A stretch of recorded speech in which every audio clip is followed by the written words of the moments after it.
The barking truth. They say dogs can sense things we never will. Danger, death, even lies. Most people don't believe it until it's too late. In the mist-veiled hills of Westridge Hollow, a funeral bell tolled one bitter morning, the kind of cold that doesn't just bite the skin but sinks into bone. Crows lined the old chapel's steeple, silent, watching. The grave was open, the mourners quiet. The man inside the coffin, Edward Hayes, had lived a life of quiet invention and silent burdens, but not everyone believed he was ready to leave. At the edge of the graveyard stood Shadow, his loyal German shepherd, unmoving, unblinking, waiting. The wind picked up, scattering dry leaves like whispers across the earth. Then it started, a bark, louder, fiercer. As the coffin creaked downward, Shadow's growl turned into a violent howl, breaking the morning like a warning shot. People thought it was grief. They were wrong. Because sometimes, the only one who knows the truth is the one who can't speak it. A dense fog blanketed the sleepy countryside of Elmridge, where the trees stood like solemn sentinels along the rolling hills. The scent of wet earth hung heavy in the air as the mourners gathered on the edge of the old cemetery. Rain had passed through earlier that morning, leaving the ground soft and slick, the gravesite a muddy wound in the earth. A handful of people stood silently, heads bowed, black umbrellas like hunched ravens against the gray sky. Among them were Eleanor Hayes, the widow, pale, thin, her face unreadable beneath her veil, and Victor, Edward's younger brother, stiff in his tailored suit, glancing at his watch more than once. The priest's voice was low and gravelly, almost swallowed by the mist. "We commend to the earth Edward Hayes, husband, brother, friend." The wooden coffin, simple and dark, rested on a harness above the grave. A few muted sobs escaped from the group, but mostly there was just silence and the occasional distant caw of a crow. Only one figure did not remain still: Shadow. The large German shepherd stood just behind Eleanor, his thick coat damp with dew, amber eyes locked on the coffin with disturbing intensity. His ears twitched at every word the priest said. Every so often, he let out a low, guttural whine, as if protesting something too deeply felt to be put into noise. Eleanor reached down, her gloved hand stroking his head gently. "Shh, boy. I know. I miss him too."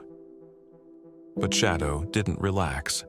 As the final prayer ended and the two gravediggers moved to release the harness, Shadow suddenly tensed. A body coiled like a spring. And then he lunged. With a snarl that broke the stillness like shattered glass, he bounded toward the grave, barking with violent urgency.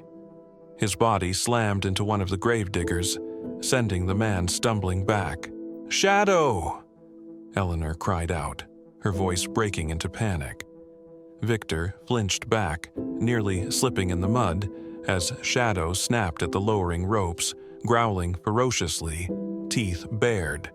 The priest gasped, stepping back with his cross held out instinctively, as if confronting something unholy. "Get that damn dog under control," someone shouted.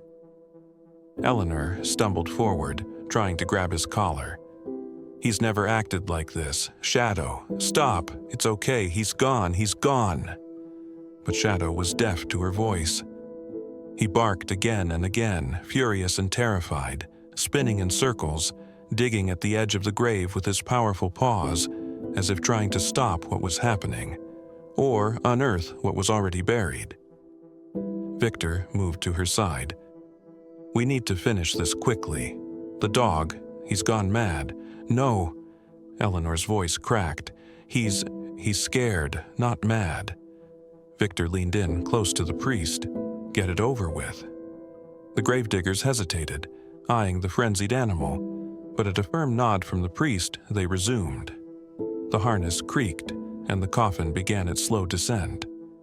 Shadow howled. It wasn't a sound of rage anymore. It was deep, mournful, primal. Something inside that dog knew, something none of the humans could hear or understand. And then the coffin hit the bottom of the grave with a soft, final thud.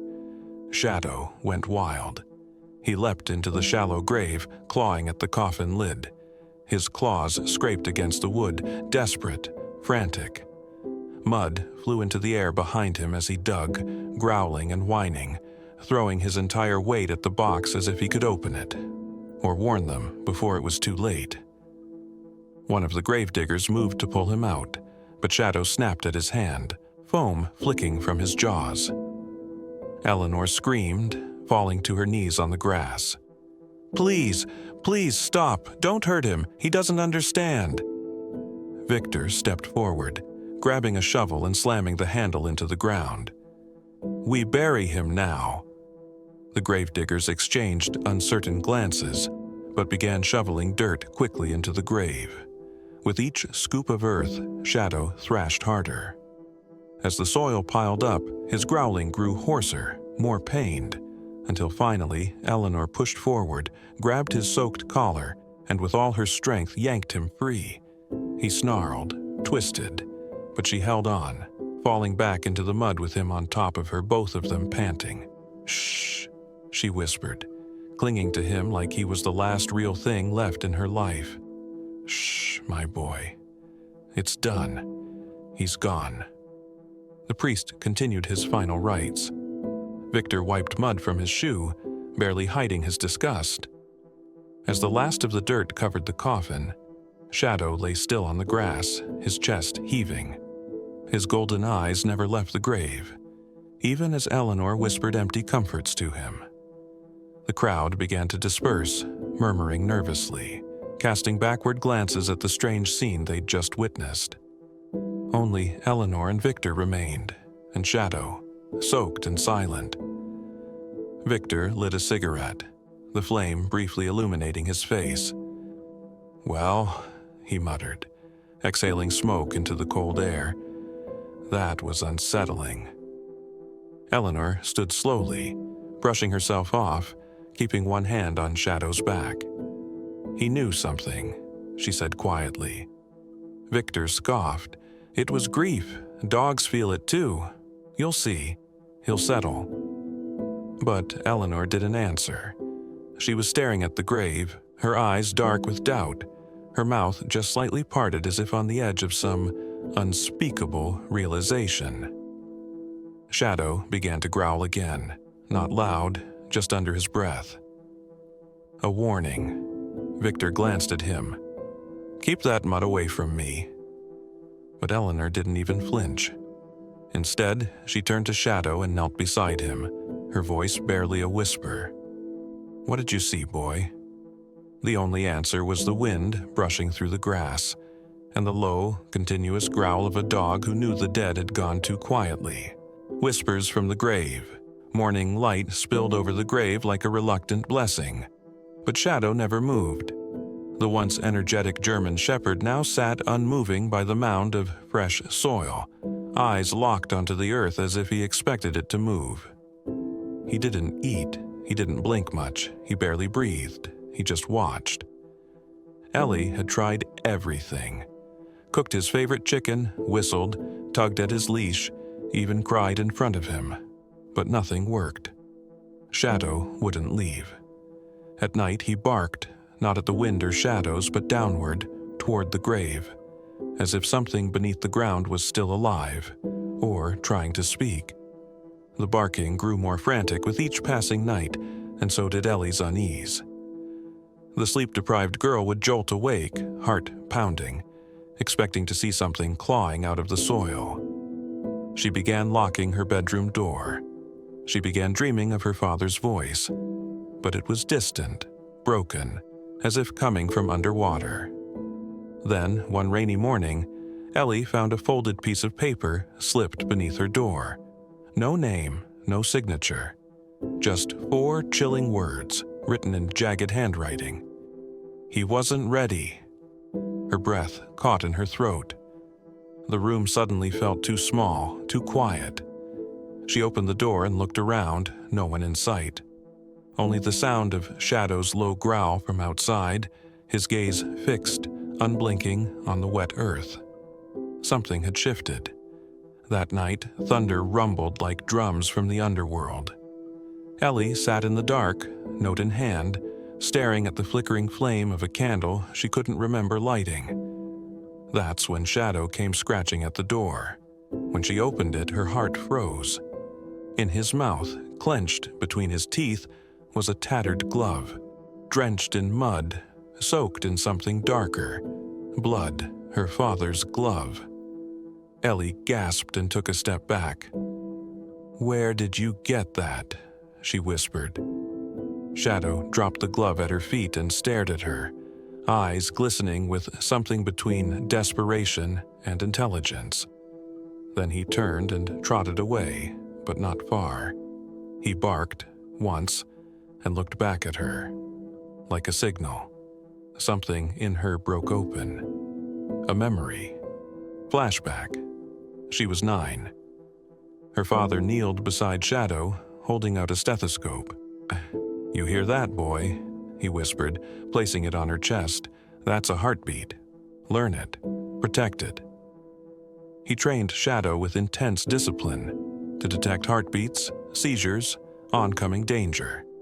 "You trust his nose, Elle?" her father had told her once, more than any machine. Back in the present, Ellie knelt and picked up the glove. There, stitched on the inside, was her father's name, Dr. Sam Keller. No doubt, it was his. "But we buried you with this," she said to no one. "Didn't we?" The next day, Ellie decided to follow Shadow. He had begun acting strangely, sniffing specific parts of the house, scratching at the cellar door, whining at a locked drawer in her father's old study. It wasn't random, it was a trail. She found herself unlocking forgotten drawers, opening dust-covered journals, replaying voicemail messages her father left weeks before his death. One message stood out. "If anything happens, check the ledger. Don't trust what they say, trust Shadow." She froze. "Ledger?" Shadow growled softly and nudged open the study door, tail wagging for the first time in days. Inside, behind the bookshelf, Ellie found a loose panel. Inside it, a leather-bound ledger wrapped in plastic, hidden carefully. It was full of notes, observations, names, and anomalies. Dates leading up to her father's death. People he had treated at the hospital who were declared dead, but had irregular medical charts. Missing heartbeats that reappeared. Wrong blood types. Incomplete autopsies. What had he stumbled onto? Ellie flipped through the pages until one stood out. Dated just 3 days before he died. Scrawled in the margin, "I think I've seen one of them. They look dead, but they aren't." Suddenly, every bark, every stare from Shadow made terrifying sense. Her father might not have died of a heart attack. Maybe he wasn't even dead when they buried him. The thought made her dizzy. Outside, Shadow barked again, sharp, urgent. She rushed out, barefoot, into the rain. The dog was digging frantically at a patch beside the grave, not the grave itself. She joined him, hands clawing at the mud. They hit something solid. Wood, a box. Inside, a metal voice recorder. She pressed play. Her father's voice crackled to life. "Ellie, if you're hearing this, I didn't go naturally. There are things happening, experiments. They wanted my research. I said no. I'm sorry I didn't tell you sooner, but I had to protect you. Shadow knows. Trust him. And Ellie, don't trust the hospital. Don't trust Dr. Ames." The message cut off with static, and then a faint knock from the recording itself. A knock from inside a room, or from under the earth. Ellie dropped the recorder, heart racing. Shadow growled low and turned toward the woods. He was leading her again. She didn't hesitate this time. The grave was no longer the end of the story. It was the beginning. The missing truth. Ellie stood at the window of her father's study, the chill of the late afternoon seeping through the glass. The house was quiet, unnervingly so. It had been a week since her father's funeral, and yet she couldn't shake the feeling that something was off. Grief gnawed at her, but beneath it simmered a sharper, more persistent emotion: doubt. The old grandfather clock ticked behind her, each second loud and deliberate. She clutched the letter she had found hidden in her father's desk drawer that morning, a legal draft of an updated will. Her name was clearly typed: Elena Grace Whitmore, sole heir to the Whitmore estate.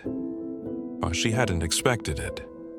Her father had always been private, even secretive, but he loved her deeply. They were alike, both drawn to tinkering with solving puzzles. It was their quiet language. Yet, if this document was real, why had lawyer Harold told her nothing had changed?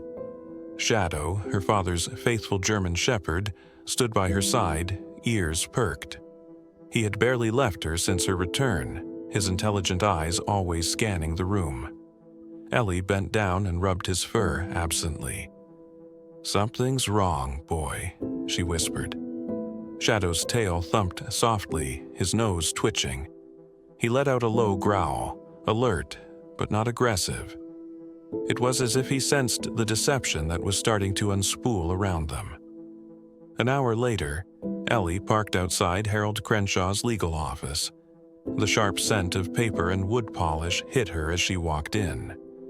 Harold, a balding man with shrewd eyes and a perpetually calm demeanor, greeted her with a tight smile. "Ellie," he said, gesturing to a seat, "I wasn't expecting you."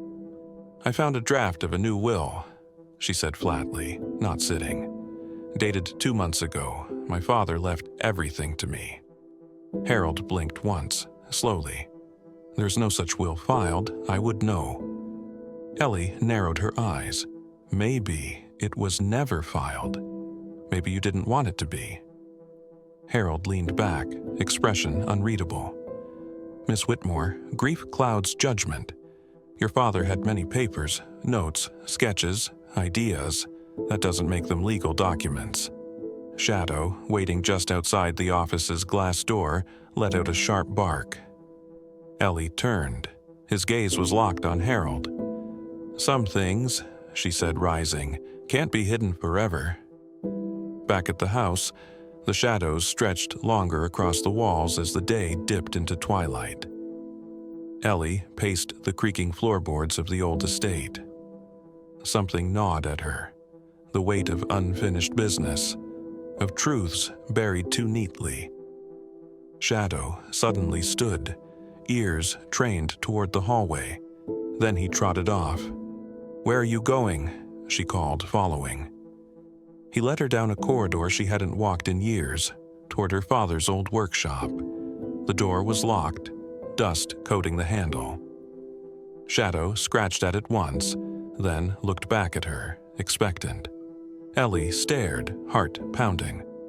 Her father had always kept that room off limits. He said it was too dangerous, too messy. But now the lock didn't feel like protection. It felt like a secret. She rummaged through the key drawer in the study until she found an old brass key labeled "Work." It fit. The door creaked open, revealing a dim, silent space frozen in time. Tools lay scattered across benches, blueprints curling at the edges. The scent of oil and old paper hung heavy in the air. Dust shimmered in the fading light streaming through the high window. Ellie stepped inside. Shadow followed, nose twitching, as if chasing a scent. She moved toward the central table. Notes were strewn about, some written in frantic handwriting. Diagrams of human anatomy, chemical equations, a small vial. Then, next to a rusting microscope, she spotted it, a syringe, half filled with a clear amber liquid. Her fingers trembled as she picked up one of the notes. Toxin 4C variant, delayed paralysis. Onset 24 to 48 hours. Symptoms mimic degenerative disease, antidote incomplete. She sank onto the old stool, eyes wide. "No," she whispered. "He wasn't sick. He was poisoned." Her breath caught as the implications crashed into her. Everyone had believed her father's illness had been a sudden, cruel twist of fate. But this changed everything. Shadow barked sharply. He stood by a filing cabinet, pawing at the bottom drawer. Ellie rushed over, pulling it open. Inside was a thick manila envelope marked Private, VW. She opened it. Inside were bank statements, recent ones, showing large cash withdrawals from her father's personal account. Not his style at all. Next to it, a crumpled post-it note read, "Victor, why the sudden withdrawals?" Victor Bellamy, her father's business partner. The man who had insisted her father was too ill to continue managing the estate and pushed for the quick legal transfer of everything. Her eyes narrowed. A photograph slipped out of the folder, Victor and Harold laughing together over drinks. Not a formal meeting, but something personal. Too close for coincidence. The air in the workshop seemed to press in on her. Every instinct screamed that this wasn't over, that the lie was bigger than she had imagined. She looked down at Shadow. "You led me here," she said, voice shaking. "You knew." He whined softly, nudging her hand. Ellie stood slowly. Her father had left clues.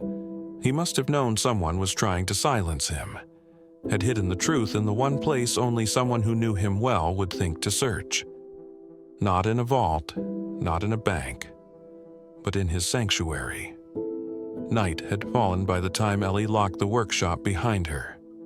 The stars overhead flickered faintly as she stood in the garden, breathing in the cool air. Her hands were still smudged with grease and dust, the evidence of her discovery clinging to her skin.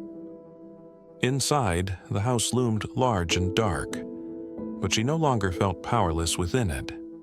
The truth was beginning to take shape. Her father's death was no accident, and someone had gone to great lengths to cover it up.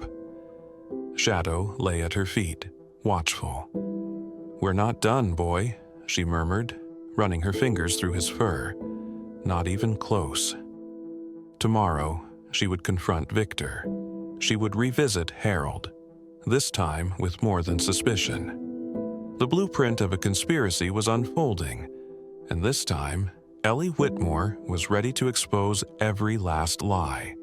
Buried alive, rain lashed the graveyard, turning soil to sludge as Ellie stood trembling near Edward's headstone. Her fists were clenched, her voice raw from shouting. "Dig him up. He's alive, I know it." Authorities hesitated, exchanging skeptical glances. The medical report had confirmed death.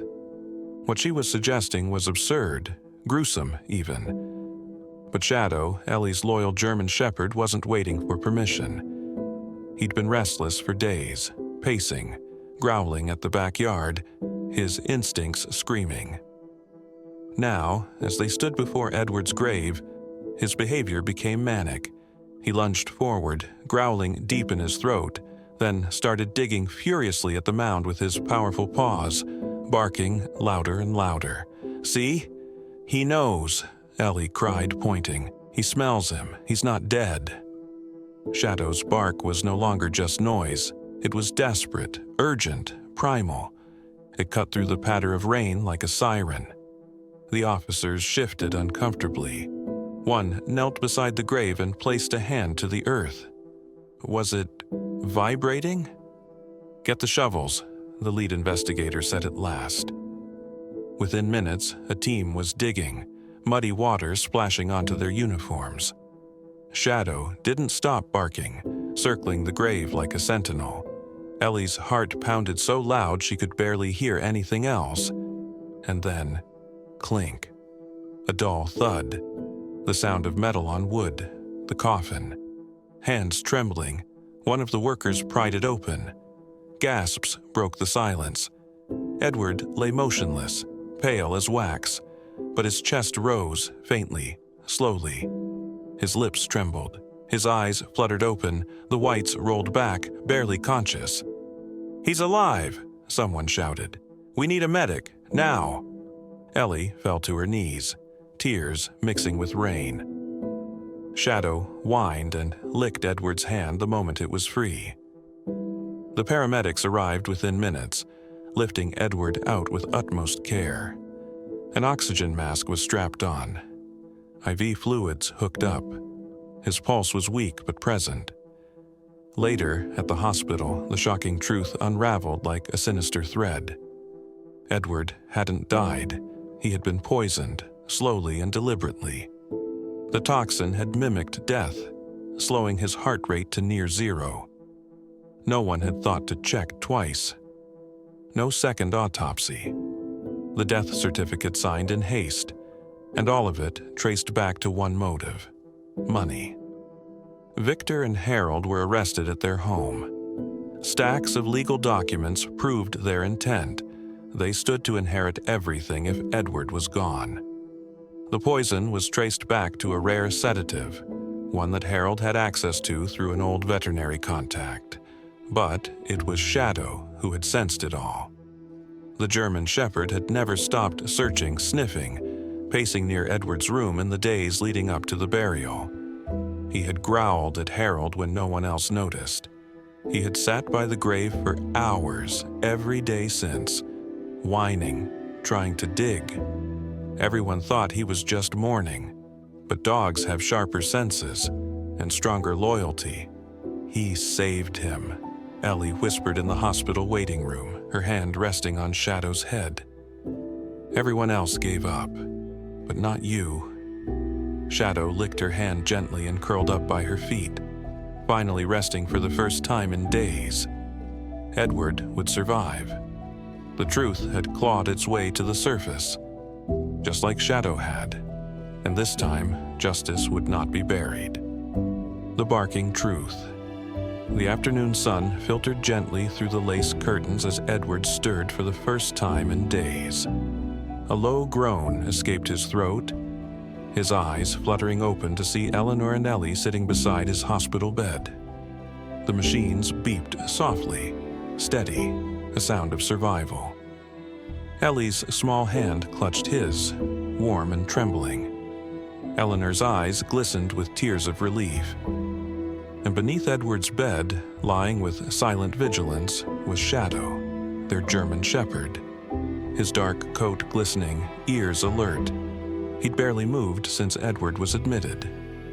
Nurses and doctors tried coaxing him away, but he stayed put, guarding, waiting, hoping. Word spread like wildfire across town. Everyone had heard the story by now, how a dog's furious barking had alerted Eleanor, how his growls didn't stop until she checked on Edward and called for help, how that very bark, wild, desperate, truthful, had cut through silence and possibly saved a life.